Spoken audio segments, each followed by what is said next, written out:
home opener, which is really exciting for us. Obviously, get in the swamp, get in front of our fans, get out here, go play.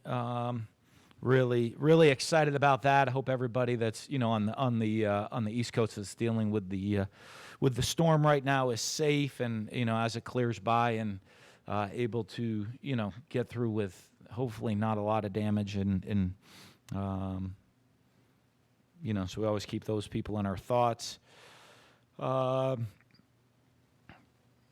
Here, we do have an exciting weekend planned here in Gainesville. So you have the tribute to George Edmondson, Mr. Two Bits. I know we're encouraging all our fans to wear their Mr. Two Bits yellow T-shirts for the game, which would be a pretty cool scene to look up. To see if everybody's in those, to see that around the stadium, be really exciting, and should be a really neat deal and a tribute, to him and his family. So, great challenge for us playing UT Martin. Obviously, I think they're a very well coached team. Know the coaches there well. They offer little different challenges. They're very, kind of unique defensively. Play the 3-3-5 type of scheme that you don't see very often. So it's a very unique defense to get prepared for. They know the system. They've been playing for a while. Very aggressive team. Give you a lot of different things and looks on offense. So going to be a challenge for us. They obviously, were a little bit. They came back, had a big win last weekend in their opening game. Were behind and came back to win the game. Scoring Northwestern State 28-0 in the second half. Made a bunch of big plays. So, but also for us, I want to see, are we taking the steps we need to continue to move forward, and make our improvements throughout the year. So, I want to see us, hopefully our preparation's better this week than it was for the Miami game, and that preparation translate to a little bit better performance on the field, and, that we continue to see that steady growth that you always want to have throughout the course of the season.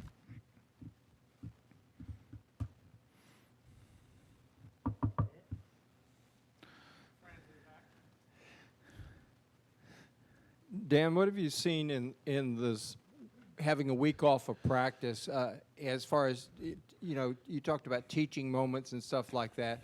Do you think you were able to work through a lot of those mistakes that you made in the Miami game? Yeah, well, we'll see. We're in the process of doing that right now within the game week. We spent we kind of used those first off week last week more as preseason type practices again, kind of going through some other things than just cleaning up things that maybe we didn't get finished up within the preseason, or that we wanted to retouch on. And then this week, that's what we're working on is those things of making those improvements of how we prepare to get those things cleaned up for the performance on the field. And our guys are working at it. And how about the suspended guys from the last game? Are any of those coming off suspension today? Maybe. We'll let you know on Saturday about what time. What do we say, like half hour before kickoff usually? We'll let you know if there is any suspension, who would be suspended or not suspended or any of that stuff.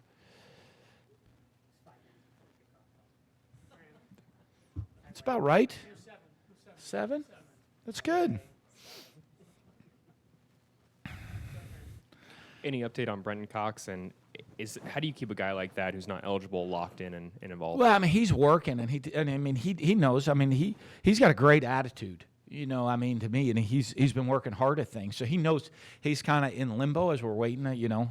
Obviously that's we've submitted stuff. From other waivers I've seen that have been cleared, he's a very similar case. So we're certainly hoping for that. Obviously, some of those were submitted much earlier, so they've gotten those results back. But I've seen a lot of similar cases be cleared eligible, so we're optimistic about that. But you never know, and we'll wait to see as that comes. But he's been doing a good job of taking care of his business, both at practice and working hard every day and giving good looks and filling roles on the team and taking care of business in the classroom. Yeah, we heard on the conference call you didn't really watch much football. Yeah, I watched a little bit here and there, but I think my son told me I shot a 77. He was the scorekeeper one day. Broke 80 again, huh? How about that? I don't know. I must have been playing some up tees or hit a couple lucky shots, or he must have miscounted one or two strokes. But the SEC East, number of teams struggled. Do you think the fact that the Gators, had the week 0 matchup and you were the only thing people were talking about maybe accentuated a lot of the criticism of the performance?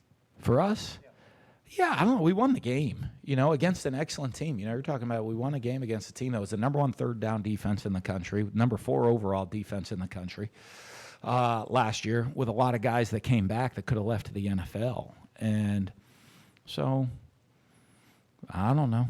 I mean, I'm sure you can make, I think a lot of people rush to judgment, We'll see as the year goes on. I mean, I think that'll have a lot to do, too, in our future of, I guess, in discussions we'll have how we schedule, I mean, if we're, right? I mean, if you're going to try to schedule really tough games and play big games, or are you better not scheduling those games, and, I mean, came out won in a rivalry game against a team that's people think, right? I mean, I don't know. I keep seeing a lot of projections. They're projected to be like in the Orange Bowl or something this year, on people's projections. So to win a game against a team that's going to be a New Year's Six team, and you win that game, you hope you get some good credit for that. But we'll see as the year goes on. That's not something we got to worry about now. That would be something at the end of the year. You see how it works with the right, with the playoff committee and how they rank things. Are you rewarded for playing a hard schedule, or you better trying to play as easy a schedule as possible and just, get big wins, like blowout wins? Missed tackles were something we discussed. Did you add up how many there were, and how did? Yeah, there were a bunch. I don't remember what they were. I don't that was, we added it up and discussed it a couple weeks ago. But is there anything you guys can do beside, like you were talking about, demand higher intensity? Yeah, focus? well, I think that's the biggest part of it right there. I mean, that's how you fix it. Is within the intensity of how you practice and fit and finish and wrap and thud at practice. That's the best way to fix it. In every part of practice, you know what I mean? You can't get enough reps. I mean, you can never get enough reps of anything. So if you don't finish or go hard at a rep, you miss that one opportunity, and you can never get enough. That's kind of a big one. But I think it was close to almost half. We felt that almost half the yardage that we gave up in that game were yards after contact or as a result of a missed tackle. What is your philosophy on scheduling FCS? It's kind of a double-edged sword. You fund their athletic program by doing it, and well, I mean, we have a philosophy on in. schedule. I mean, I'll be honest. There's a lot of teams as we meet with Scott and and he and I get together on some of those things. And there are people that we try to get games. There's not a lot of people always jumping up and down to play us. Within the situations that you have that are out there, and of just how we schedule and what fits us. So that stuff happens, I think last year we had it, right? We had Idaho, but when that game was scheduled, they were an FBS school, so the scheduling's kind of different that way. But I think one of the things we've talked about, this year is trying to play 10 Power 5 teams. That's been kind of a little bit more of our discussions than who the other two teams are. Do you allow your players to look at it as an opportunity of everybody could potentially play? Or do you use it more as you look at Tennessee and some of those teams as be wary? Well, I look at it as, are we playing to our standard? You know what I mean? And if you look at certain things in game one, we did play to our standard. And in other things, we didn't play to our standard. And are we playing to our standard of execution? You know what I mean? Our attitude, our belief on the sideline game one, our ability to make plays to win the game, we played to our standard in game one. Was it as clean as we wanted to be? No. Did we make some critical errors, with penalties, with turnovers, red zone scoring, with the missed tackles? No, some of that wasn't to our standards. So are we cleaning those things up? That's been the biggest focus to me of, if you lose focus on those things, if we're not improving and maximizing ourselves, within our performance in how we do and play to our standard, it'll catch up to you, you know, and you never know when it'll catch up to you. I mean, it could be this Saturday it catches up to us. Almost, you know, caught up to us in week 1. We had a great attitude, and we had a mental toughness to find a way to win that game at the end. And have to do it several times because we continued to make some mistakes that had us to have to win it another time and another time.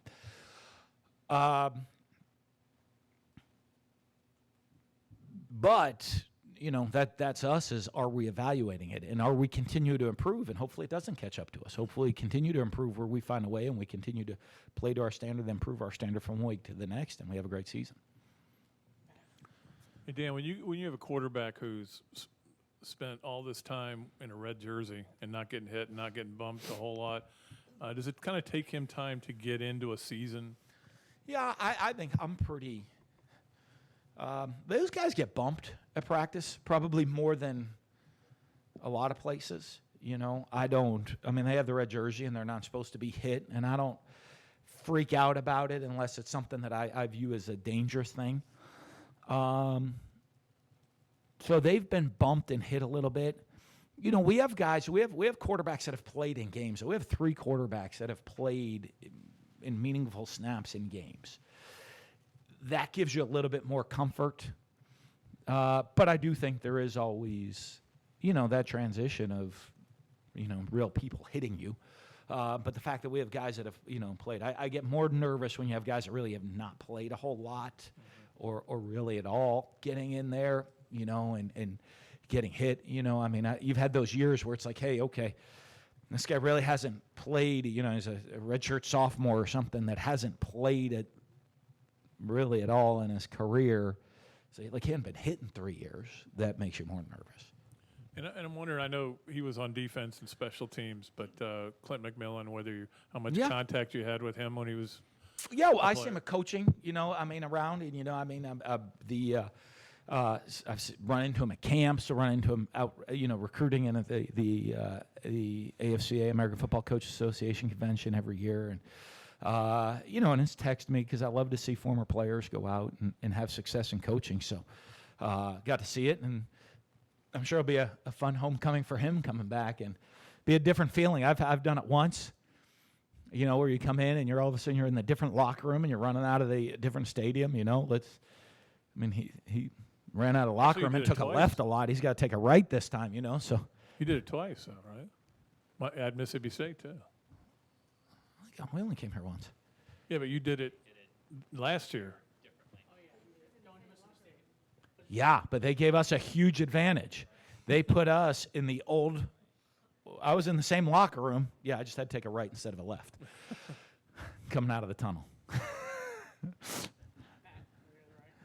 Dan, a lot of school closures and stuff because of the hurricane. Did that mess you guys up at all? You know what? You know, fortunately here the physical weather hasn't hit us, which was benefit. We tweaked the schedule slightly without having classes over the last, yesterday or today. We've just tweaked the player schedule around that. But fortunately, the weather hasn't had an effect on us to have to change anything. Sure. And you touched on a minute ago how you spent last week as almost like a second set of preseason week. Can you elaborate on that? Anything in particular that you kind of were trying to get from that? Yeah, well, we, a couple years ago, or 2 years ago, they went from 29 to 25 practices. You took 4 practices away from that training camp.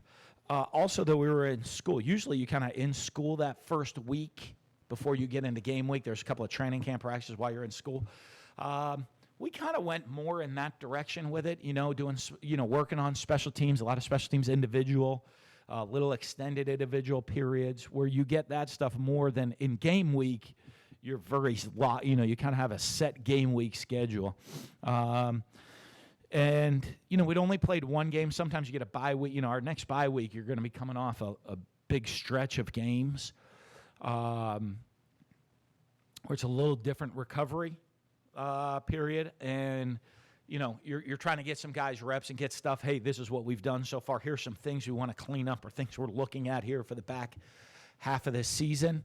With the one game it was more, hey, here's some other things that we did in training camp, but we didn't get enough reps of that we'd like to get some extra reps of these things out of training camp. Getting players, guys that didn't get a lot of reps in the game that are still in there that we're going to expect to play a lot, get them a bunch of reps within the scheme of things with base offense, base defense, as well as getting special situations covered. What did you learn last year from the new rule of being able to play freshmen 4 games, or being able to play a player 4 games to kind of keep a red shirt available? Well, I think it's a tremendous rule. I think it's one of the, obviously you look and you hope the NCAA is looking for what's in the best interest of the student athlete. You hear that a lot. That rule certainly is in the best interest of student athletes. For so many different ways. The motivation of guys being able to get into games and go play, the depth, of being able for guys to go in and play and not potentially burning a whole year because of injury situations where, hey, I need this guy to come up and he, we're thin at this position, so this guy's going to play, but all of a sudden then everybody comes back from injury and now he's dropped back down the depth chart, and they can still redshirt that year. So I think it's a tremendous rule for the benefit of student athletes. And then how do you, I'm sure every situation is different, but how do you view playing someone early and then, okay, well, now we can only play them 2 or 3 more games versus how do you choose when guys are ready I to think play? part of them is when you have non-conference games, it's different because you're not held to how many people you can dress. Conference games, you have a very set number, right? You go on the road next week against Kentucky, we can only dress 70 guys. So you're allowed to bring 110 into training camp. So that's like potentially 40 guys from training camp aren't even allowed to go to the game. But this game you can have more guys dressed. So obviously your non-conference games gives you more flexibility. Yeah, the other day, Urban Meyer on a sports show talked about the RPO, and when y'all were at Utah, kind of stumbling upon it. Yeah. Did you feel like you invented something, or how did it evolve in that moment and since then? Yeah, I think a lot of things you stumble on come from that. You know what I mean? There are different route combinations we've seen, and a guy kind of, hey. Yeah, I remember, hey, this guy's supposed to run a crossfield in this, and he kind of pivoted back out. And wow, that opened up a huge area. And little things come from those type of mistakes. Or, guys, sometimes make a mistake. You see something, then you kind of like, hey, there could be something here. Let's look at that and go through it and polish it up. I thought one thing that was great, back at Bowling Green is we weren't afraid to kind of experiment with different things offensively. And so I do think, Bowling Green, I remember we went back and we had a goal line and we decided, okay, let's get the motion the running back out and just snap it to the quarterback and let him go run. That became a huge fad a couple of years later with everybody, the Wildcat, and that was something we'd done for a couple of years earlier. But, I mean, like Notre Dame was doing it back with Newt Rockne with the shift and all that stuff too, I think. So, I don't know, it just kind of had gone away, part of it, in certain things. So, but I thought those early years we were pretty innovative in trying a lot of new things that were out there. And but I think a lot of those come sometimes from seeing somebody else or seeing something that maybe wasn't done exactly right, or someone made a mistake, and you look at it and say, hey, that could be a good idea. Let's really look into it and polish it up. And I thought we did a lot of that throughout our years. We've kind of looked, and you kind of run some plays and you stumble into some things, and if you try some new things and creative things, I think back, it was funny. Everyone's like, boy, that Utah, when you guys are at Utah, and we're running this spread and all this stuff, and people, we huddled the whole time. We were always a huddle team, and people maybe wouldn't have equated that you were huddling to do the spread back then. They just kind of, people have a vision of what it is, and then they assume it's that way. And it wasn't. We created a lot of different things throughout the years. As you were kind of developing that and creating that, did you imagine it becoming such the staple it is today in college offenses? Well, it's interesting because when we arrived at Florida however many years ago, everyone's like, oh, that's kind of fun at Utah, but that'd never work, at Florida. And now, that's you see it all over the NFL. And so not only, it works, a lot of people do it. I think it has changed football, though, a lot, because I think one of the big advantages you had, we're running at Utah, is that people weren't seeing that offense. So it's kind of hard to prepare for in a week. It's something new, kind of like playing a wishbone team or something like that. It's hard to prepare for in a week. And now it's kind of become a staple of not just, even all the way through high school. So guys have faced it all coming up in high school before they get to college. It's something that they've seen, and it's become more of a norm. So you got to kind of keep being creative outside the box of other things that they haven't seen to create an advantage. Yeah, the backup QB is officially an or right now. Do you, this kind of game, want to, if you have the opportunity, get those guys in there and get them? Yeah, well, I said I don't mind getting those guys in all the time, if we can. And, those guys work hard at practice to go get reps. And so, but it's also, you never know how the games are going to play out, You look at the last game, we didn't run a ton of plays, but a lot of those were, we're turning the ball over. I think we had a great drive, turn the ball over, like a one play, and then one or two play drives and turn the ball over. And that's really not getting you into a flow of things offensively, and then we had a 3-play touchdown drive that was a short one and a 4-play touchdown drive that was a super long one. So it was never, it was kind of a different flowing type game.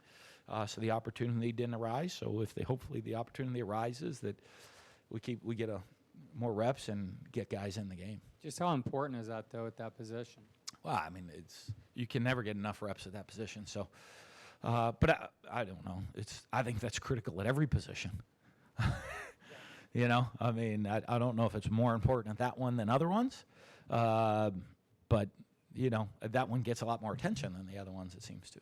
Is on that note, is this a chance, excuse me, to see what guys, if this goes as, you guys are favored by 41, let's say it goes according to that.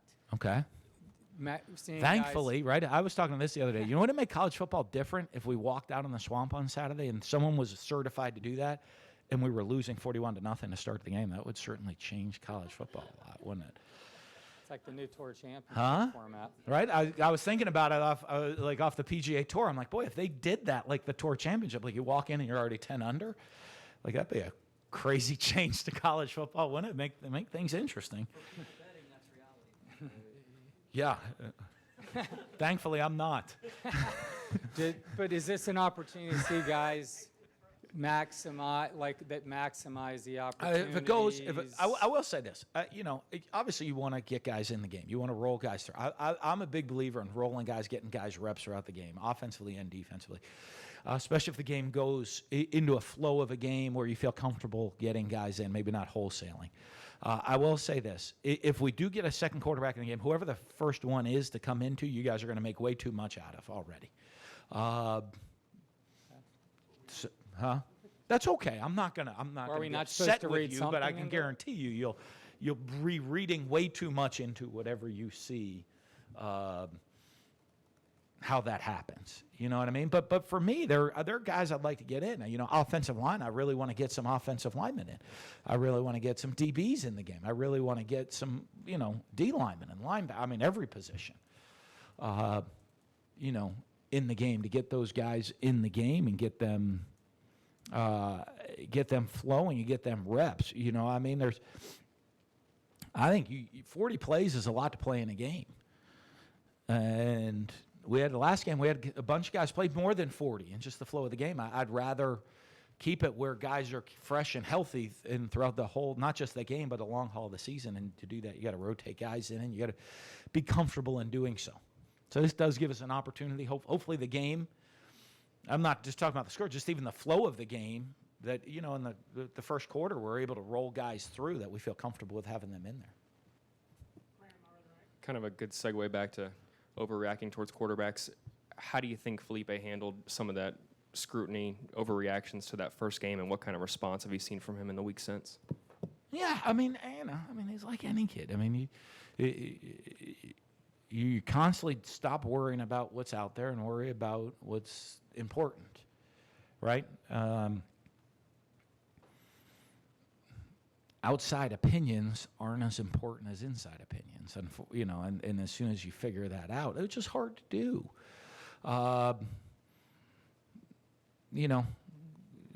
Because not everybody knows what we're supposed to be doing, right? On each play. And so it's really easy to judge everybody. Oh, well, he should have done that on this play. How do you know what he should do on that play, right? I mean, you didn't game plan it. You weren't in the meetings and in the schemes and all that stuff. So that's the overreaction part. But I think he's been okay. He's grown through a lot of that stuff. But it's always hard when people don't like to be criticized. So nobody likes to be criticized. But what you got to do is really be able to block out what's important and what's not important within your criticism, and really worry about how. Right? If I'm criticizing you or Coach Johnson's criticizing you, that's what you need to worry about, that criticism. That's what really is important of what we think you need to do better and get fixed. Not to keep harping on it, but is that a constant process for all quarterbacks, or is that something more prone to young guys? Oh, that's everybody. That's constant. I don't know. I imagine that's a constant thing for everybody in society. Right? I don't know. If I say you're a horrendous writer. We don't know. Huh? I mean, that probably affects you. You know what I mean? If that's right. I mean, if you're a musician and you put out a song and you get greatly criticized for it, or your performance on a Broadway show is criticized, or you got to go into meetings and within our department, you're our worst salesperson. I mean, that's not a good thing.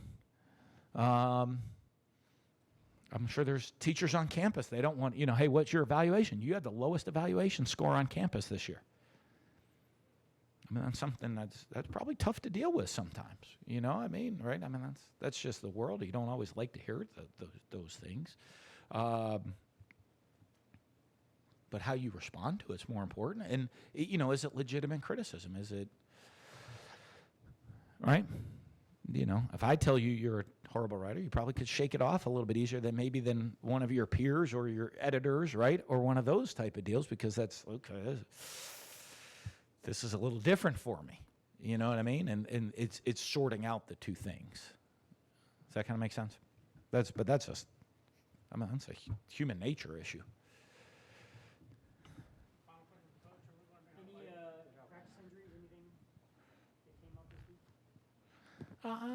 We got some guys still dinged up from the game a little bit that we'll see, but we'll see as it comes into Saturday if they're where they're at, ready to go. I'm going to help you all out. We'll go 8 minutes before kickoff. I'll let you know some of that stuff, but nothing that would be, there's nothing that's extending, you know what I mean? There'll be some guys, we'll see if they're ready to go Saturday. That'll be close, and if they're not, we'll let you know. But there was no injury that's going to be full. Any names of note? Not really. No, I mean, not that are guys that I'm concerned about. What do you think of the news on Ja'Kai Polite being cut as an early third-round pick? Well, you know what? I like Ja'Kai, and obviously I'm upset for him or sad for him maybe, because everybody has dreams of trying to, that's your goal, your dream to make it to the NFL. Hopefully a learning experience for him and learning experience for other guys in the program. I always think getting to the next level, there's multiple phases to do that, and as you make decisions, are you talented enough? One, are you physically prepared? Are you mentally prepared? All of the, how's your work ethic, demeanor, attitude on a daily basis? Are you prepared to go perform at that level? It's a very different deal, right? I mean, if you watch the Hard Knocks, a really unique deal. I mean, it's you know, I mean, you go, there's only 53 of the 90 that are there make it. I mean, you got to be pretty special to be the 90, right? And then told there'd be no math today, but that's like almost what, 40%, 35% also from that get the boot. Not many third-round picks. I was wondering because the fines and everything too. I mean, was that I shocking to you? saw that. I didn't see what they were off. For I don't know being what they were late. for being Being late. I mean, he was late sometimes for us too. But I don't know. Be interested. You know, I haven't got to speak to him yet about it. So, but you know, I mean, I feel bad for him that it turned out that way. You know, and you never know. He's got talent. Maybe he can, you know, find a way to refocus. Did he sign active or practice? You know, find a way to, you know, get those things, you know, the development he missed by not coming back this year. Hopefully, maybe he can find a way to get that development on a practice squad. Thank you, guys. Speaking of hard knocks, Jonathan Abrams is a pro. Yeah, yes, he is. I love John's a great kid. He must have been fun. He loves ball, and he's got